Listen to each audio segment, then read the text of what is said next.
আসসালামু আলাইকুম সবাইকে। আজকে আমি তৈরি করছি চাল কুমড়ার মোরব্বা। চাল কুমড়ার মোরব্বা কিন্তু আমাদের সবারই খুবই প্রিয়। তো চলুন দেখে নেওয়া যাক আমি কিভাবে এই মোরব্বাটি তৈরি করি। এই মোরব্বা তৈরি করার জন্য পারফেক্ট চাল কুমড়া নির্বাচন করা খুবই প্রয়োজন। যে চাল কুমড়াটার ওপরে এই যে এরকম ডাল মরে যায়, একদম মরে যাবে এবং ওপর দিয়ে সাদা সাদা একটা ভাব চলে আসবে, ধরলেই হাতে সাদা এটা ভরবে। দেখুন, এরকম চাল কুমড়াটাকে নির্বাচন করতে হবে এই মোরব্বা তৈরির জন্য। তো আমি চাল কুমড়াটাকে দুই রকমভাবে মোরব্বা করে দেখাবো, মানে প্রসেস একই থাকবে, শুধু আপনার সাইজটা হবে ভিন্ন। প্রথমে আমি মাঝখান থেকে এরকম করে ডোমো করে নিচ্ছি। চাল কুমড়ার মোরব্বা পারফেক্টভাবে তৈরি করার কয়েকটি ট্রিক্স রয়েছে, যেটা আমি আজকে আপনাদের সঙ্গে শেয়ার করব। তাহলে আপনাদের মোরব্বাও কিন্তু একদম অথেন্টিক স্বাদের হবে। মাঝখান থেকে এর দানাগুলো এভাবে ফেলে দিতে হবে। তারপর আমি প্রথম সাইজটা করব এরকম বড় বড় চৌকোনা সাইজের, এবং এর ভেতরে যে নরম অংশ থাকবে দানাসহ সেগুলো ফেলে দিব। ট্রাই করবেন একটু বেশি করে ফেলতে, তাতে করে মোরব্বাটা সুন্দর হবে।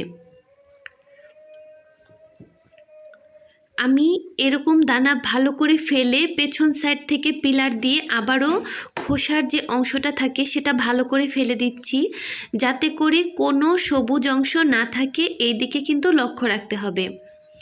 তবে এরকম পটেটো পিলার দিয়ে কাজ করার ক্ষেত্রে একটুখানি সাবধানতা অবলম্বন করতে হবে, না হলে কিন্তু হাতের মধ্যে ব্যথা পাওয়ার একটা চান্স থাকবে।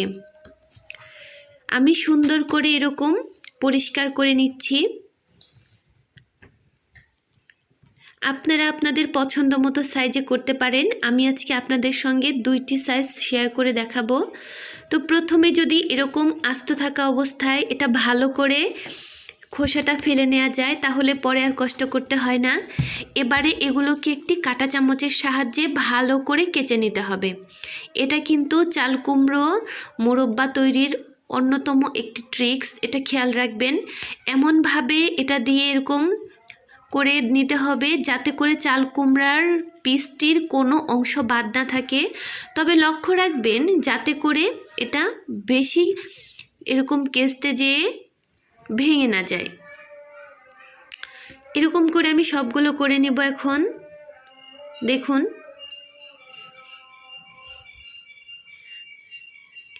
আপনারা এই কাজটি করার সময় সাবধানে করবেন, যেহেতু কাঁটা চামচ দিয়ে কাজটা করতে হয়। আপনারা যদি চান তাহলে কিন্তু খেজুর কাঁটা দিয়েও করতে পারেন, বাট শহর অঞ্চলে কিন্তু খেজুর কাঁটা অ্যাভেলেবেল থাকে না। তো সেক্ষেত্রে এরকম কাঁটা চামচ দিয়েই কাজটা করতে হবে। এই তো সবগুলো এরকম করে কেচে নেওয়া হয়ে গেল। এবার আমি থার্ড ট্রিক্সটি বলে দিচ্ছি। সেটা হচ্ছে এরকম পরিষ্কার পানির মধ্যে আমি নেব খাবার যে চুনাগুলো আছে সেগুলো, মানে পান খাওয়ার জন্য যে চুন ব্যবহার করা হয় সেটা। আমি এখানে 1/2 লিটার পরিমাণ পানির মধ্যে 1/2 চা চামচের একটু বেশি পান খাওয়ার যে চুন হয় সেটা নিয়ে এরকম করে গুলে নিচ্ছি। চেষ্টা করবেন হাত দিয়ে ভালো করে গুলে দিতে, যাতে করে চুনের যে থাকে সেটা অবশিষ্ট না থাকে, ভালো মতো পানিতে গুলে যায়। এবার চাল কুমড়োর সবগুলো পিস এরকম করে আমি চুনের পানির মধ্যে ভিজিয়ে রাখবো, এবং লক্ষ্য রাখবেন যাতে করে চুনের পানিটার মধ্যেই চাল কুমড়োর টুকরোগুলো এরকম ভেসে থাকে, মানে সবগুলো চাল কুমড়োর টুকরোই পানির মধ্যে থাকে। এবার এরকম করে ঢেকে 1 ঘন্টা রেখে দিব। এরপর আমি অন্য সাইজটি করে নিচ্ছি। সেজন্য আমি আরও একটি চাল কুমড়া নিলাম এবং এটাকেও আমি সাইজ অনুযায়ী কেটে নিব। আপনারা যদি চান তাহলে এটাকে হরেক রকম শেপ দিতে পারেন। আমি এটার 2টি শেপই করছি। দেখুন, এর ভেতর থেকেও আমি সবগুলো দানা বের করে নিয়েছি। এবার এটাকে এরকম করে আমি স্লাইস করে নিব। এটাকে আর ছোট ছোট ডোম করব না। এই তো, এটাকে আবার খুব বেশি মোটা করা যাবে না, জাস্ট 1 ইঞ্চি পরিমাণের মতো মোটা করতে হবে। বেশি মোটা করলে আসলে খেতে ভালো লাগবে না, এবং ভেতরে চিনির যে শিরাটা সেটাও পৌঁছাতে কষ্ট হবে। তো আমি এরকম করে সবগুলো স্লাইস করে নিচ্ছি এবং এটাকেও একটি কাঁটা চামচের সাহায্যে ভালো করে এরকম কেটে নিচ্ছি। এমনভাবে কেচে নিতে হবে যাতে করে এটা না ভেঙে যায় এবং সব দিকে ভালো মতো কেঁচাটা হয়ে যায়। এটাকে দুই সাইড থেকে করতে হবে। আমি সবগুলো চাল কুমড়ো এরকম করে কেচে নিয়েছি।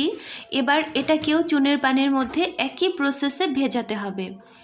দেখুন আমার চাল কুমড়োগুলো কিন্তু একদম ভেঙে যায়নি, কিন্তু প্রত্যেকটা সাইড এরকম করে আমি ভালো মতো কেচে নিয়েছি কাঁটা চামচের সাহায্যে।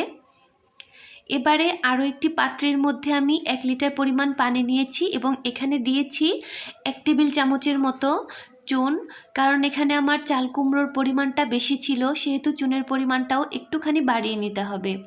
এই তো এটাকে এখন পানির মধ্যে ভালো করে গুলে এটাকেও আমি 1 ঘন্টার মতো পানির মধ্যে ভিজিয়ে রাখবো। 1 ঘন্টা পর ফিরে এসে দেখা যাবে যে এইগুলো একদম শক্ত হয়ে গেছে। আসলে কেচার পর কিন্তু অনেকটা নরম হয়ে নেতিয়ে যাবে, বাট এরকম চুনের পানিতে রাখার ফলে এটা অনেক শক্ত হয়ে গেছে। দেখুন এই যে একদম হার্ড হয়ে গিয়েছে।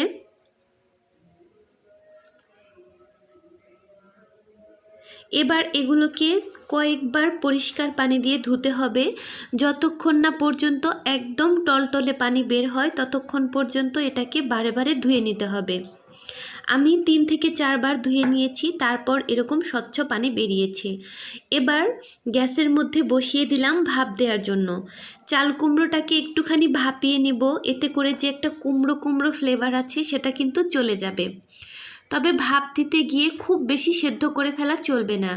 যখন বুঝতে পারবেন যে না 60% মতো কুক হয়েছে, তখন এটাকে এরকম করে একটি ছাঁকনির সাহায্যে তুলে নেবেন।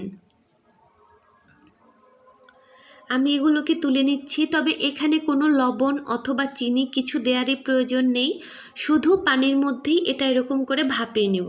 এই জিনিসটা একটু লক্ষ্য রাখতে হবে। এরপর গরম থাকা অবস্থাতেই পানি ঝরানো চাল কুমড়াগুলোর মধ্যে আমি দিয়ে দিচ্ছি চিনি। চিনিটা আপনারা আপনাদের টেস্ট অনুযায়ী দিয়ে নেবেন। আমি এখানে 2 কাপের মতো চিনি নিয়েছি।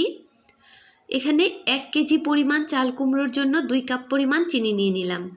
এবার এটাকে কিছুক্ষণ রেখে দিলে চাল কুমড়োর গরম তাপে চিনিটা কিন্তু এমনিতেই গলে যাবে।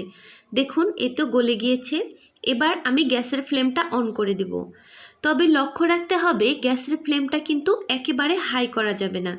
গ্যাসের ফ্লেমটা হাই করলে চাল কুমড়োগুলোর নিচে চিনিগুলো কিন্তু ক্যারামেল হয়ে যাবে এবং এটা খেতে মোটেই ভালো লাগবে না। একদম লো ফ্লেমে এটা করতে হবে। ভালো স্মেল আনার জন্য আমি এখানে 5টি এলাচ মাথা ফাটিয়ে দিয়ে দিলাম। হালকা হাতে এটাকে অনবরত নাড়াচাড়া করতে হবে। মুরব্বার রেসিপিটা হচ্ছে এমন যে এটাকে রেখে চলে গেলে হবে না। দেখুন পানিগুলো কিন্তু অলরেডি শুকিয়ে গিয়েছে এবং এটাকে এত যত্ন সহকারে করতে হবে যাতে করে চারপাশে কোথাও চিনিগুলো পোড়া না লেগে যায়, তাহলে কিন্তু একদমই খাওয়া যাবে না। সবটা শিরা শুকিয়ে গেলে এরকম একটি প্লেটের মধ্যে স্ট্যান্ড রাখবো।